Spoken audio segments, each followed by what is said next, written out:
Administración del Tecnológico de Monterrey se complace en presentar la primera ópera interactiva y multimedia realizada en cooperación interinstitucional con el Centro Nacional de las Artes y las escuelas que en él se albergan. Con este evento, el Tecnológico de Monterrey, siempre apegado a su misión de ser un agente transformador dentro y fuera de sus aulas, refrenda su compromiso de contribuir al desarrollo del arte y la cultura en el país.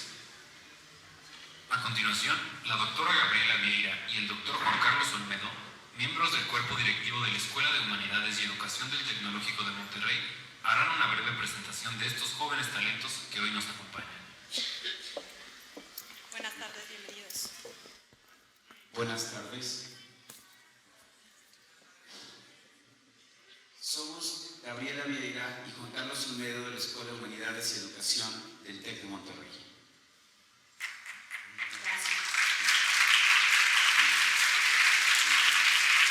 A nombre del Tecnológico de Monterrey y el Centro Nacional de las Artes, les damos la más cordial bienvenida a la Feria Internacional del Libro Infantil y Juvenil y a esta mágica producción que conjunta dos ámbitos fundamentales en el desarrollo humano, la tecnología y el arte.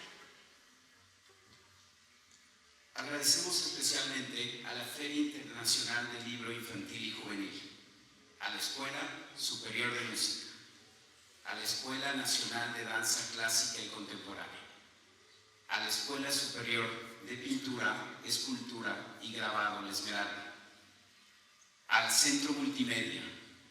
Gracias a todos ellos, podremos presenciar hoy el estreno de una ópera registrada ante la Sociedad Nacional de Creadores y Editores de México, de España, perdón.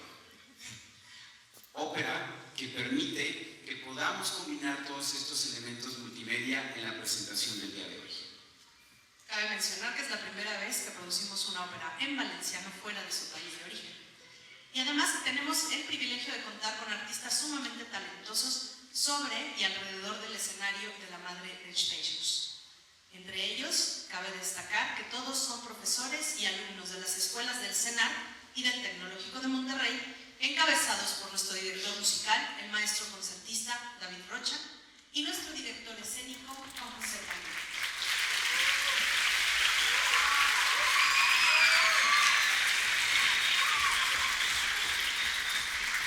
Asimismo, queremos hacer mención de nuestro talento más joven, la cantoría de niños de la Escuela Superior de Música y la Orquesta Sinfónica Infantil Nezahualcóyotl, quienes estarán manipulando en tiempo real los sonidos y algunas voces a través de una tablet en tiempo real.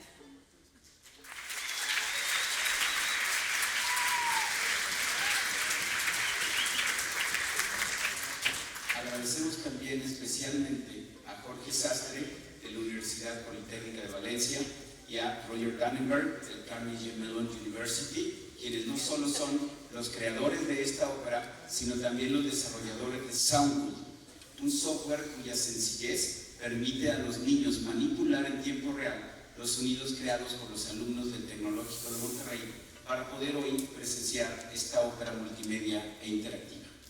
Bienvenidos a la Madre de Stechus. Gracias.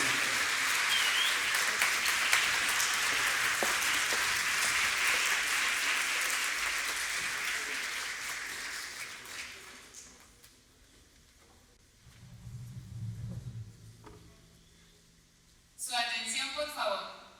Esta es tercera llamada. Tercera. Comenzamos.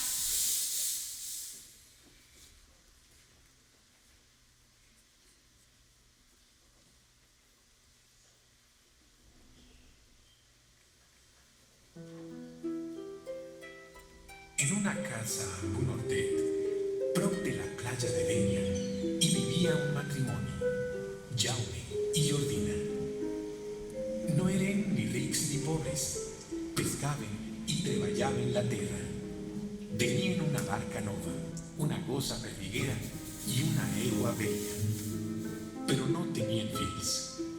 Tanto desitjaven que un dia Jordina soñà que mentre Jaume pescava se li apareixia una dama tota vestida de blanc. Ell tocava amb la vara de les virtuts i tots els peixos que pescava es convertien en preciosos xiquets rossos.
Al tal que es feia de dia, Jaume es dirigia al port per eixir a pescar amb la barca. Passà el matí i cap al migdia entrà en una cala i tragué el salada. I notà pes, i en traure'l li aparegué un animal viu, semblant a una anguila gegant de molts colors.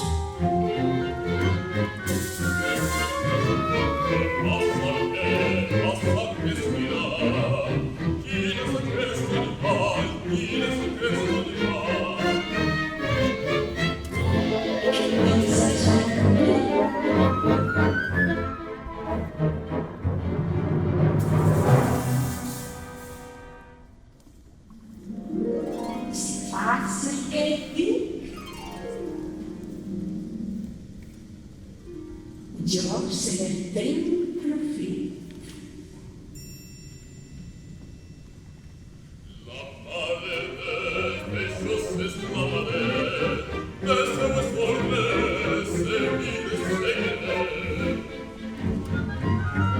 Tanca els peus pescats, de la lluna ha de menjar. La teua i la teua costa també. Després, les meues dues cues a la teua horta les has de colgar.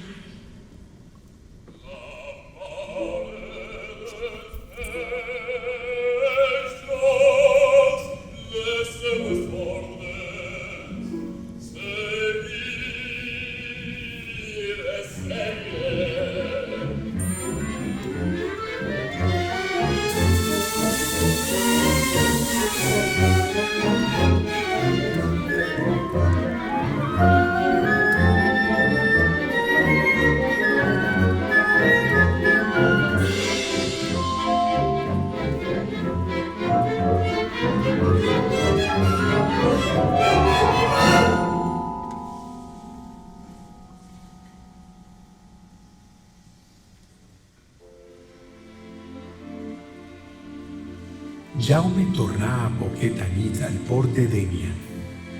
Arribà a casa, contant el que havia succeït a Jordina i feren tot el que la mare dels peixos havia ordenat.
Passà el temps i Jordina estava a casa amb els fills, Jaumet i Joan. El primer, més aventurer, es dedicà a la mar, i el segon, més tranquil, a la terra. Però en tindre 20 anys, Jaumet sentí desfici i volgué anar a buscar aventures.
Era el mes d'abril.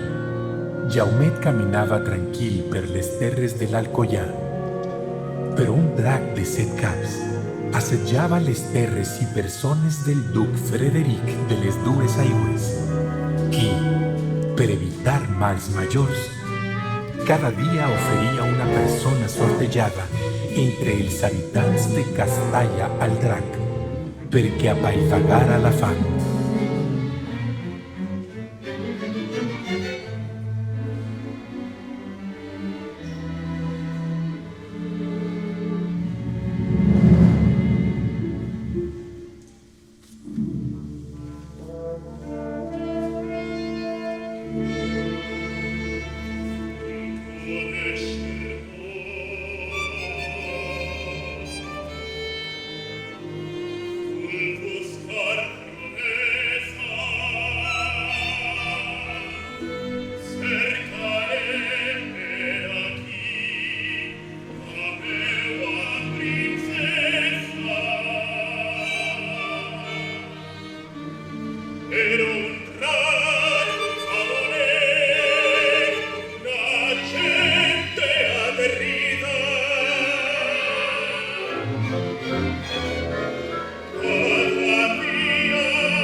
Arriba el dia que la mala sort li tocà a la bella i jove filla del duc. Aquest, per evitar la mort de la xica, oferia qui matàs el drac la mà de la seua filla. La casualitat volgué que Jaumet, amb el seu cavall i el seu gos, topàs amb el drac. Quan aquest intentà atacar-lo, Jaumet tragué l'espasa i les comenté amb valentia.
Jaumet tallà les 7 llengües del drac per guardar-les com a record. Rentà l'espasa i les llengües, torcà la suor al cavall, acaronà el gos i s'encaminà al castell.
Jaumet agafà el seu cavall, el seu gos i la seua espasa. Cavalcà entre muntanyes, planes i marjals, fins que, atret pels delitosos cants d'unes caderneres, arribà a una gran casa. Entre remors, distingia l'encantadora veu d'una jove fadrina.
Torna al meu pensament.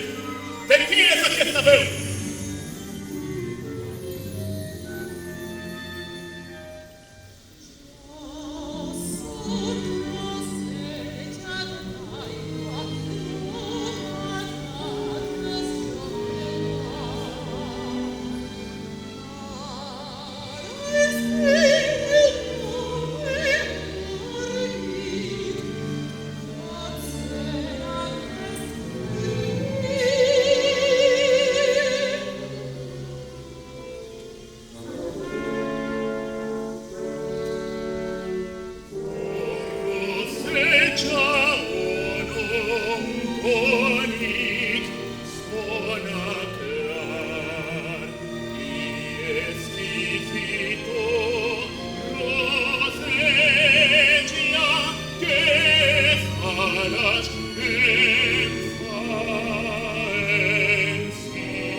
Aventurer, el qui ha matat un drac, vull conèixer fotren, però ara trom m'he cansat.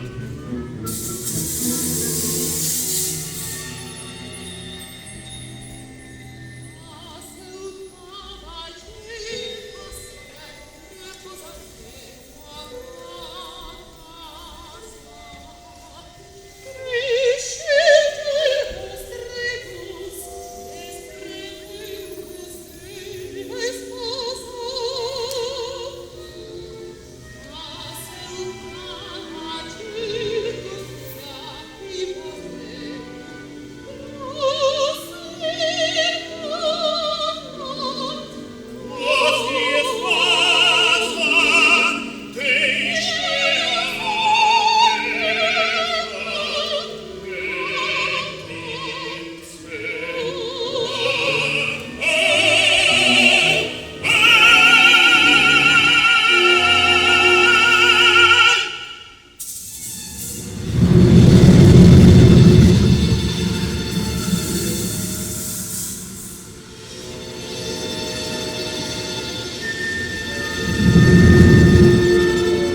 venia.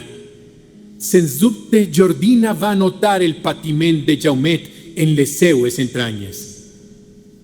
Tenia un mal presentiment. Alguna mala cosa li passava al seu fill. Joan estava segur. L'espasa havia parlat.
Joan emprengué camí amb el seu gos i el seu cavall per trobar el seu germà.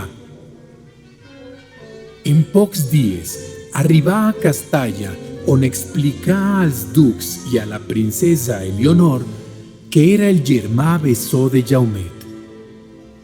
Ells li contaren com havia desaparegut. L'endemà, Joan eixí a seguir les passes del seu germà cap a Onil, amb l'espasa, el gos i el cavall.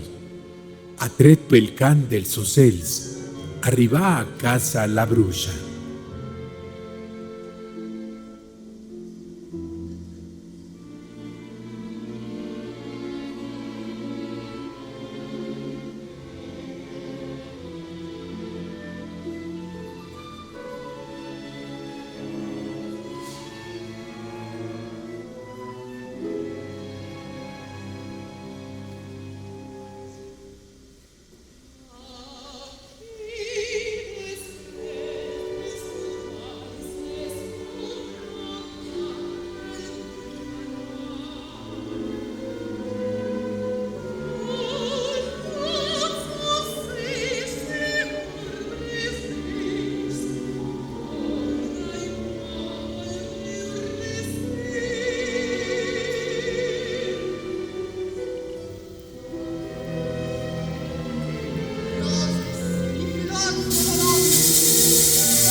Arace tan plaent, hi palau tan atraient, voces variats i armes vents, donem pau en aquesta ser.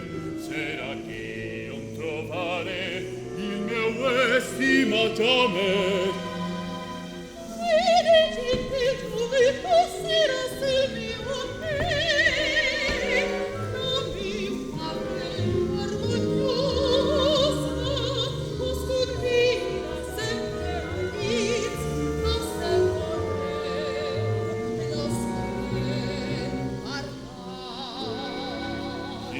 Veu tan melodiosa s'escolta din la casa, in refillar dels ocells serà ja honestament.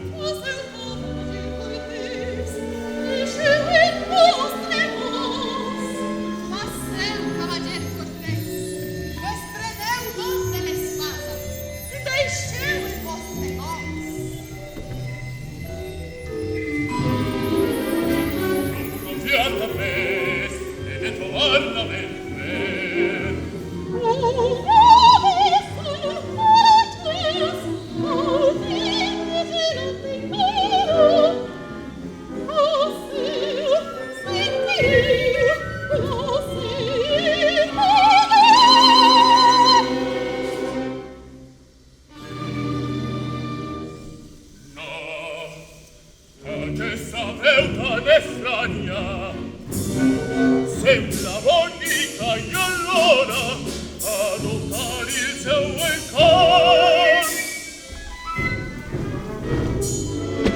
Esperare vigilar, no deixaré los mi cabal. L'etat és una bruixa, sí que és bruixa, i del gos treu lila, allibera.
Joan pegà un bot i tragué la bruixa. En caure-li la vareta de les virtuts, restà sense poder malèfic. Joan li va tallar el cap i va acabar per fi amb la maleïda. Ara sí, entrà al palau de la bruixa i veié una sala plena d'estàtues. Eren les persones que la bruixa havia encantat. Semblaven endormiscades i Joan els va començar a pegar galtades per despertar-les. Galtada que pegava, encanteri que trencava i estàtua que cobrava vida.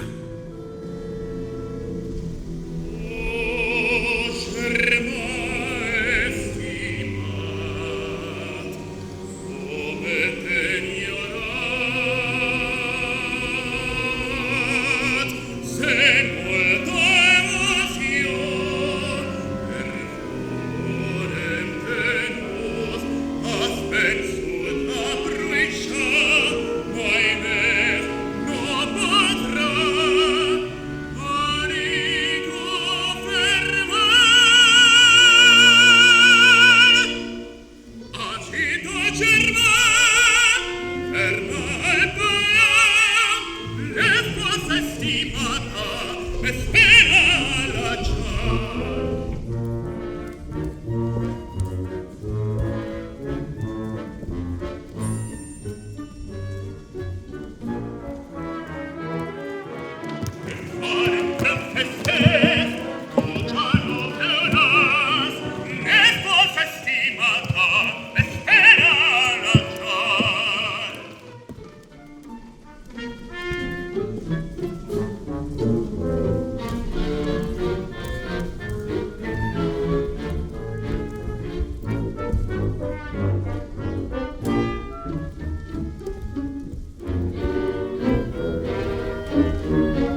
y haber participado con todo este gran elenco que tiene el CENART. Muchas gracias a todos los estudiantes que estuvieron involucrados en este evento. Les damos las sinceras gracias a todos ustedes por apoyarnos, porque al final, para quien trabajamos es para nuestro público siempre. Muchas gracias.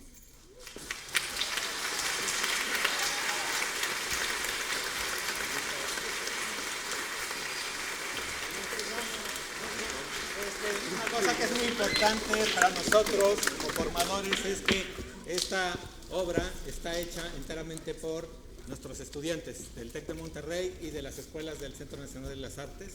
Entonces es un esfuerzo que hacen ellos, nosotros los mentoreamos, pero realmente el esfuerzo es de ellos, de todos los jóvenes artistas y nuestros productores.